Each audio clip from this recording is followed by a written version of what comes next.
Brad Williams, Excel Prime.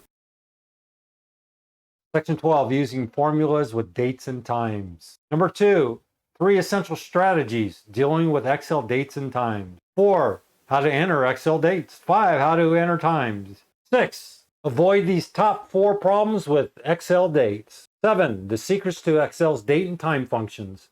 8, how to calculate age. 9, how to calculate the number of workdays between 2 dates. 10, how to extract parts of a date. 11, how to convert dates to Julian date formats. And 12, how to calculate the percent of a year completed and remaining. 13, how to use the end of month function. 14, time-related functions. And 15, how to round time values.